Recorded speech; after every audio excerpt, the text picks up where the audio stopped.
Good morning, everybody, and welcome to the Rangers Review morning briefing for Wednesday, the 27th of September. It's game day as Rangers get set to host Livingston in the League Cup quarter final, a place in the semis at stake. I'm delighted to say we're joined by Chris Jack to look ahead to said game. How are we getting on, Chris? Not too bad, Derek, not bad. An interesting day yesterday up at the press conference, which I'm sure we'll come on to later on. And hopefully it's a good one tonight. It's all the ingredients are there for a classic. Weather warnings, rain, wind, an 8 o'clock kickoff, manager under pressure. It's shaping up to be quite the evening. Yeah, absolutely. It looks like it's going to be a wet one, wet and wild tonight, folks. So make sure, you wrap up warm if you are heading to Ibrox. Get the waterproofs looked out as well. Lots to talk about in terms of the game. Before we do so, folks, though, just to make you aware, if you have we have a new sponsorship opportunity that has become available here at the Rangers Review. If you want your brand to be partnered with the morning briefing, then please get in touch with us. Now, you can contact Joshua directly, and you can contact him via email, joshua.barry@newsquest.co.uk, or you can DM us on Facebook or Twitter. So if you want to get your brand recognised with the Rangers Review and the morning briefing, then don't hesitate to get in touch. Right, let's talk Rangers, Chris. Let's start with their predicted teams for tonight, because I know they've created a bit of debate on social media, it's fair to say. Everyone's entitled to an opinion. I'll bring up mine to begin with and then explain my selections on this one.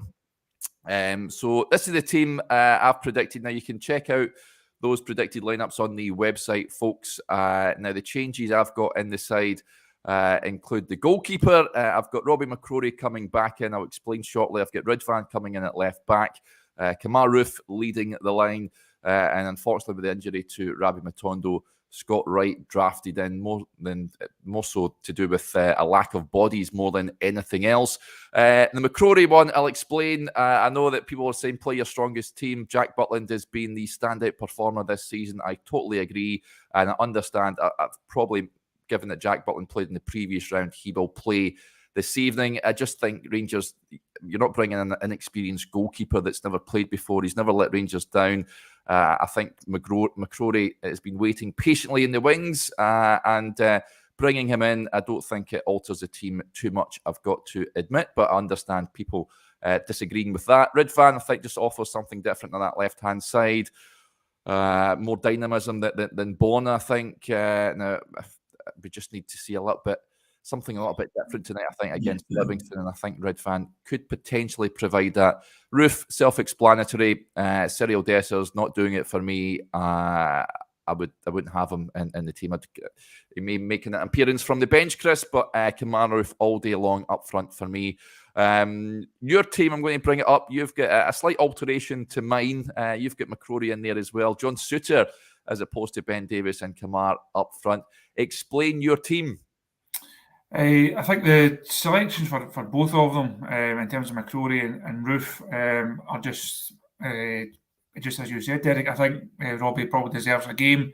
It's not like you're bringing out someone who has got great experience in terms of Jack Butland, and you're bringing in someone who's got no experience in terms of Robbie McCrory. I think he's done really well for Rangers whenever he's been called upon. He deserves his chance.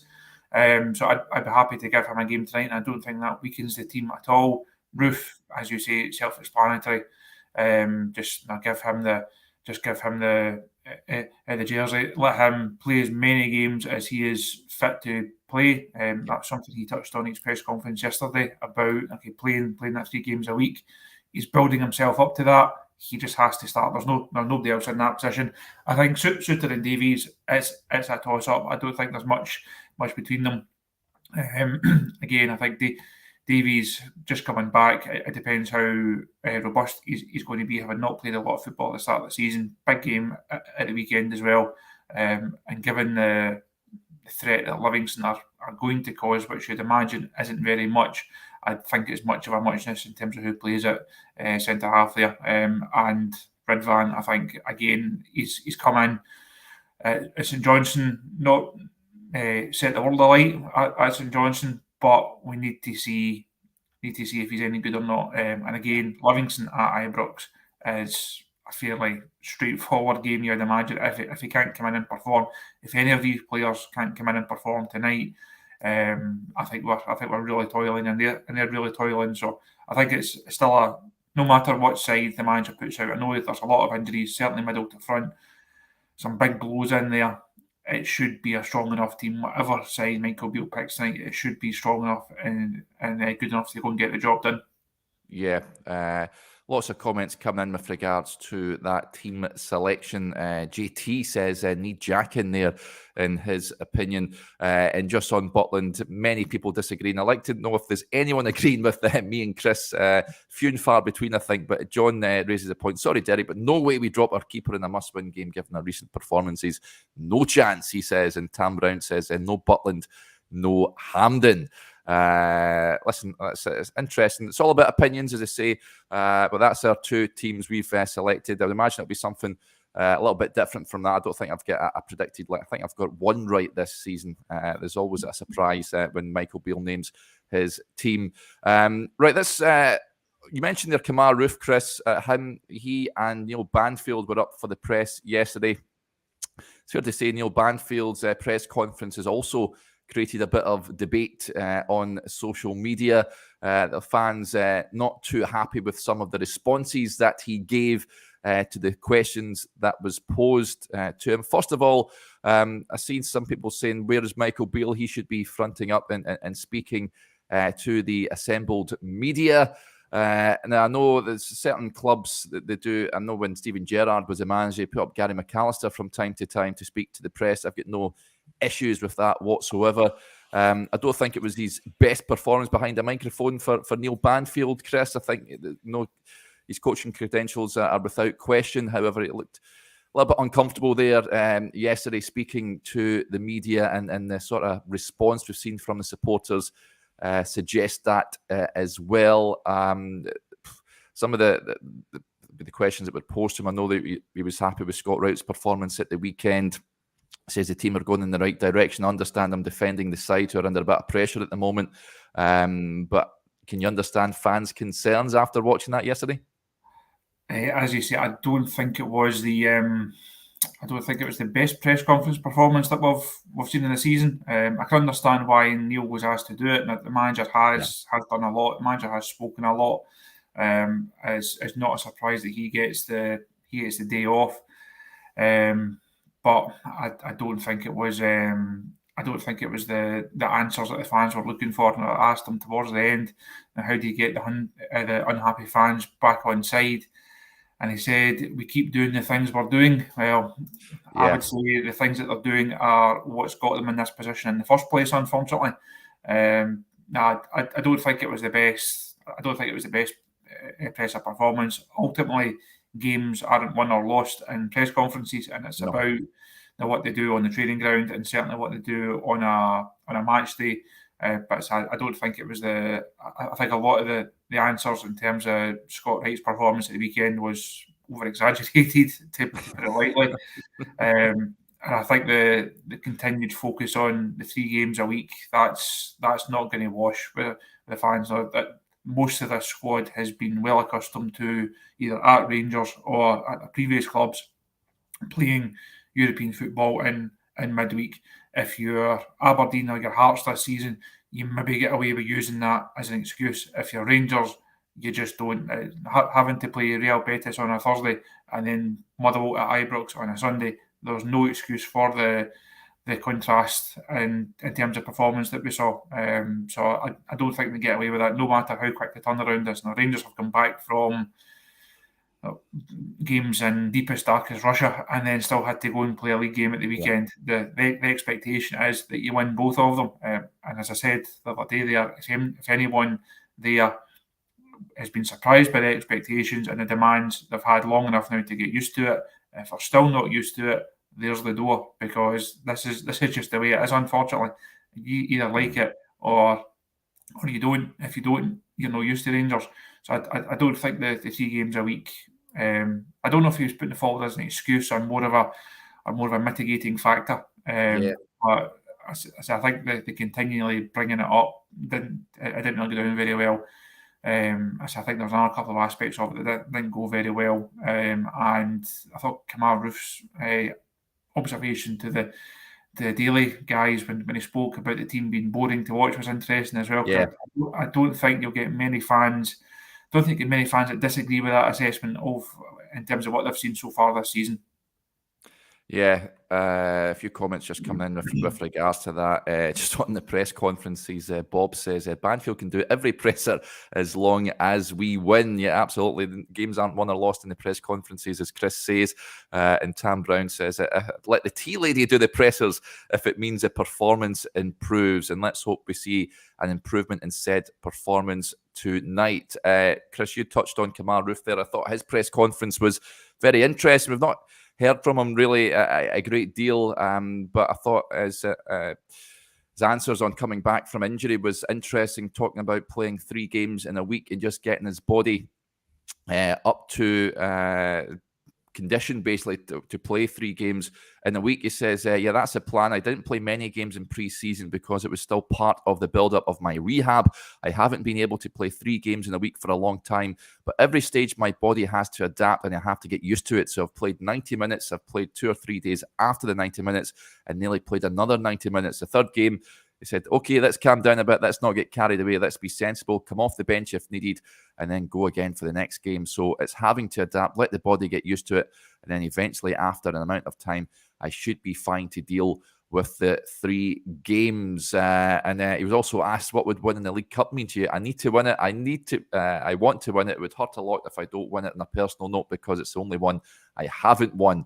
But you don't need to ask any player about a cup. Everyone wants to win it. And he was talking as well about his operation that he had. It was on his right hip. And interestingly, of course, he kept breaking down last season.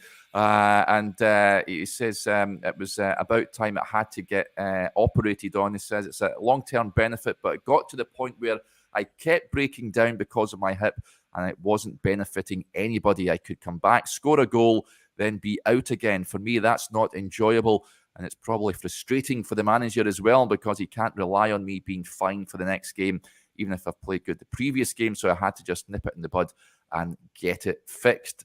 Thought he spoke very well yesterday, Chris, and he is certainly one, as you touched on, with the strikers struggling, the players that have come in the summer. We need Kamar Roof. I think if he's fit, he plays every game for me. No, definitely. And I think the sooner that we can get him up to the stage where he is able to play those 3 games a week, as he outlined yesterday, I think it's unfair to expect too much from him given the injuries he's had and the rehab he's had to go through and the process he's had to go through. But overall, it's hard to get away from the fact that he's still the best striker at the club because he's the one with the proven track record. Now, there's huge sorts of doubts over Danilo, Lammers, Sima. I think all these guys may well come good. They may well prove to be value for money, but they don't have Kamar Roof's track record. You know what Roof brings to the side. I think the way that he spoke yesterday as well showed you there's a good mentality about him as well. He doesn't speak in headlines. He doesn't speak in cliches. But I thought he addressed a situation well yesterday. And also we're getting a bit of stick for picking our teams, but I'd be amazed if there's anyone that wouldn't start Kamar Roof tonight. And even if everyone was fit and Michael Beale had an entire squad to choose from, I think Kamar Roof still starts the game tonight because he's just someone that you can rely on. He knows the score, been over the course and distance here, been through some hard times here, some good times here. I think he's definitely one that over this next few weeks we're really going to rely on. Also because of the injuries, because of the fixtures that we've got coming up, Roof's going to be a really big player for Michael Beale. Yeah, I totally agree. An interesting point that came in here from John over in Frankfurt. He says, can Roof coach Dessers to become a good striker? Well, we've seen it with Defoe when he was on the books, Chris. It certainly made Alfredo a better player. I'm not... Can Roof coach Dessers, do you think? Is that part of his job description at Ibrox? I don't know if that's in his contract or not. I've not seen the small print on it to know if he's got a coaching role or not. I think you mentioned Jermaine Defoe there. The guys that worked in that squad spoke about learning things from Defoe. And a guy that was at that level, if you're in the dressing room or you're on the training pitch or you're on the pitch on a match day, it should be impossible not to pick up wee bits from Alex Defoe just because of how good he was, the professionalism, the standards round about the place, and the way he prepares for games. All those things came into consideration with Jermaine Defoe. Whether the same thing can happen in terms of Kamar Roof, I'm not sure. I think Dessers and Danilo and Sima Lammers, they've probably got their own areas of improvement in terms of how they can all improve individually. I don't think they'll be taking too much advice from a teammate that's of a similar position in the squad and of a similar age, similar standing. But you would like to think that they could all look at each other's games and say, well, he's doing that, he's very good at that, I'm going to try and implement that. Now, if you're invested in the game, you're invested in the team, you're invested in improving yourself, you should be looking at every aspect of everyone else's game.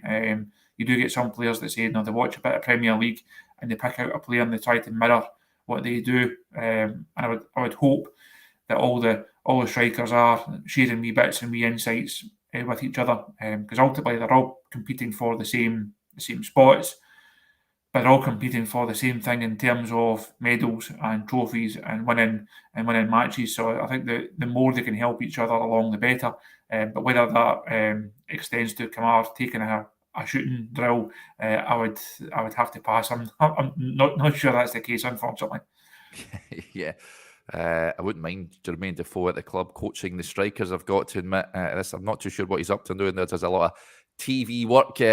G. Webster raises the point Defoe would have been ideal to coach the strikers. I did like him when he was at the club, Jermaine, just off the pitch, I think, more than anything else when he was running down his career.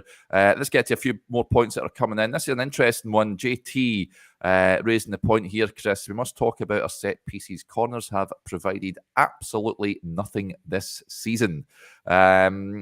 Is that an issue for you, do you reckon, set pieces at this moment in time? I know that Harry Watling is the set piece guru. Is enough being done in terms of both offensively and defensively when it comes to set pieces, do you think?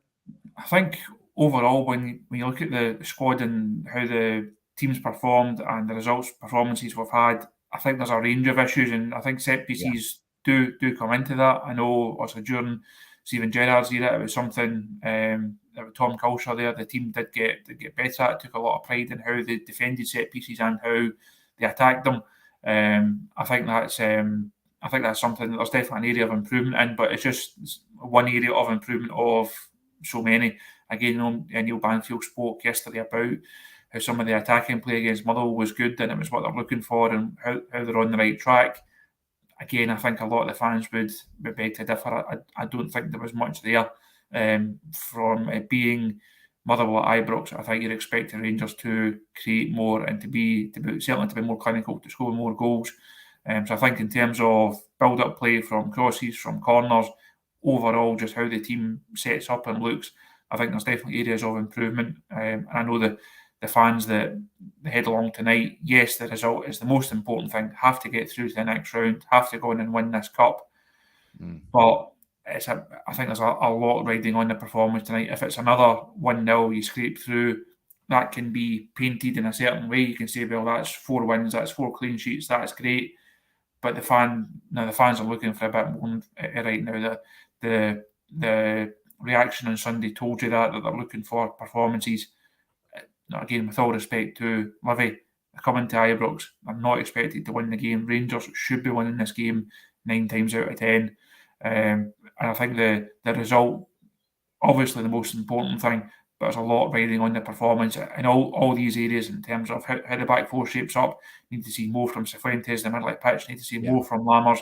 Need to see more of the forward line as a unit. Need to see a team being more creative, more clinical, and as the guy says there, I think we're looking at improvements in terms of what we're actually getting from the set piece situations as well. I like to see a wee bit more creativity from them as well, rather than just throwing them in. Actually, let's see some things that you might have worked on. Somebody's had an idea of moving people and passing it in different ways. Actually, let's see something a bit different rather than just firing it in and hoping that it's a blue jersey that gets a head on it. Yeah. Yeah, absolutely. Donald says, well done, Chris. Sensible points reflective of what the fans think. Dave Fulton with a point here just on Kieran Dill. Is he still out for now, or could he make the bench? He was, from what Michael Beale told us last week, was back in training this week. I imagine the game will come too soon for him, Chris. I would be surprised to see him feature tonight, or will he? There wasn't an update on him yesterday from Neil Banfield, but again, what the manager said the last couple of weeks, it was roundabout now he was due to return. I would be amazed if he starts. I don't think he's near that level, and there's other players that are ahead of him to play in that area of the side. I think if he's involved tonight, it'll be on the bench. If all's going well, maybe give him a run out. But I think the manager said last weekend it was more middle of the week towards the Aberdeen game that more likely to see him. Yeah. Huge thanks to Magic Man for the kind donation.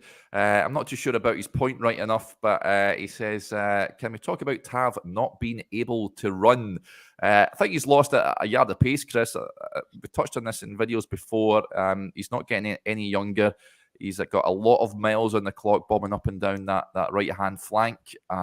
Seen a comment, someone messaged me yesterday saying, should we move Tav further up the pitch and play Dujon Sterling at right back and let him concentrate more on offensive matters? Is that a viable option, do you think? And is it a concern, that right-hand side? Listen, I'm not saying that Tav's he's not the young whippet that he was a good few years ago, but I still think he's Rangers' best option out there on that right-hand side. I think he's still the best option by some distance. We've not seen enough to suggest that Dujon Sterling's the man to come in and take his jersey. Obviously, a young Divine has struggled to get a look in this season and hasn't really kicked on like it was expecting, like it had to. So no, I think Tav's definitely the best option at right back. I think that in terms of him moving slightly further forward, I think that's even whether as in a midfield role or as part of a wing back. It's just not the. I don't see how it suits Tav's game. I think it's easy to look at how good he is going forward, but he's going forward from a right back berth and he can see the entire pitch ahead of him. Moving up even 20, 30 yards and playing midfield, it's a very different proposition. And you've then got some of the game behind you. You're scanning the pitch differently. When Tav picks up the ball and he can bomb forward, he knows exactly what he's going into. He can see the space. He can see how the rest of the game's opening up. Doing that from midfield is different. It's not just a case of, well, he's good going forward and he can put in a good cross. Let's go and play him further up. You can't just go and play him right midfield or go and play him as a right winger and assume that the output is going to be the same. The crosses may well be the same when he gets there, but I don't think the game would suit him as much playing further up. I think he has to start at right back. That's not to say we can't see more of him this season. I don't think he's had a great start to the season, but he's still the best option at right back, and he will play tonight. Yeah, I would. I've said it before. I would like to see it experimented. It's not going to happen tonight. I don't think. I'd be amazed if it does, to be honest. But at some point, I would like to see it. Magic Man not happy with that. This playing Tav up one. Chat has to stop, but he needs a rest. He says, and Graham Buddy with a point. Play Tav at number 9. Well, he has said in press conferences many times before he's been on it, managers at Rangers to play him up front, but it's never materialised. One player, Rangers player who scored last night, Chris, can you get your thoughts? Alex Lowry getting Hearts into the semi-finals with an absolutely brilliant goal against Kilmarnock in stoppage time over there at Rugby Park. Charleston with the point. Lowry won't be allowed to play against Rangers, will he? No, he won't. But that's good to see. He hasn't really been getting much of a look in recently, but came on last night and the goal was sheer quality. No, he took it really, really well. It was good to see. Just when I thought that game was heading for extra time, Alec obviously comes on. Doesn't take long to make an impact. I thought it was a real moment of class from him. It's the type of moment that he's definitely capable of. Whether he can produce that kind of moment often enough to make him a key part of a Rangers side, that's still the big question. I don't think just because he scored he scored last night is a case of get him back and stick him in the team. He's given an answer to all Rangers problems. He's at Hearts for a reason, because the manager didn't feel he was good enough to be part of the squad. As much as I like him and would love to see him coming through, I think he's still got a lot of questions to answer. He really needs to go to Hearts and put in a consistent run of performances, not just over 4 or 5 games or wee flashes like that. We need to see 20, 25 games from him. If he can do that and he can improve and then really show that he is Premiership level, then maybe next season he gets a look in at Rangers. But right now, I think he is where he is in his career. And as much as there's issues over Rangers from middle to front, if everyone was fit, and if Cantwell was available, if Tom Lawrence was available, even after that goal last night, nobody would be banging the door saying Alec Lowry has to start. So he did a really difficult season for a number of reasons last year, and it does. I think that feeds into why it's not quite worked out for him this year. So far, he has to go to Hearts, make a sustained impact, and then maybe we can see if he can make a proper impact at Rangers. But I think it's good to see him get the goal last night, and hopefully it can be the type of thing that kicks him on, and it can be a real kind of starting point for his career. If that then leads to a successful Rangers career, everyone will be delighted. Yeah, Tam Brown with the point. I sort of echo this. Great goal, but we need starters, not subs. That should do him the world of good over there at Tynecastle. It was a goal, and I enjoy Kilmarnock's tweet afterwards where he said it was bundled home. The goal, if that's a goal being bundled home, then I don't know what game they're watching, but good to see Alex getting that goal last night. Congratulations as well to the Rangers B team after a brilliant result last night in the SPFL Trust Trophy against Alloa over at Capello, running out 4-1 winners, thanks to goals from Ross McCausland, Finlay Curtis, James Graham, and an Aaron Lyle spot kick as well. That's a brilliant result against a team levels above them, Chris, in the pyramid. That is a brilliant effort from David McCallum's side. And of course, we've got the Monaco match. We'll be playing Monaco on the 7th of October. Looking forward to that at Ibrox as well. But yeah, good result for the young lads last night. I was up at the training ground at the start of this week, speaking to David McCallum about that game and the games programme, and a bit about Bailey Rice. You can read that piece on the website as well. And he was saying how important these games are, just to kind of judge the level and see where the boys are. He's confident that the games programme they've got this season will reap the rewards longer term, or after a couple of seasons in the Lowland League. Rangers were obviously big advocates of the Conference League plan. That didn't also come to pass at the start of the season, so that they're playing these youth tournaments. They're going abroad, they're going down south, they're having teams up at a training ground just to try and give the boys as many different challenges and many different games as possible. Nothing still comes close to a competitive game though, and that was also a really good result for them last night. Interesting to see how far they can go in that competition. Ultimately, it's not about going and winning that bit of silverware. If they could, it'd be great, a great experience, and it would say quite a lot for the team. But if none of those players then make the breakthrough into the first team in the coming months or next season, it doesn't actually mean anything. Now, youth development at Rangers is a tricky thing, because the fans look at the results. They want to see the team winning games and beating other opposition, and if they can, going into latter stages of competitions like the Trust Trophy. But we need to see Bailey Rice is coming through. We need to see the next Alec Lowry, the next King, the next Devine. We need to see these boys actually coming through and pushing into the first team. If they don't, then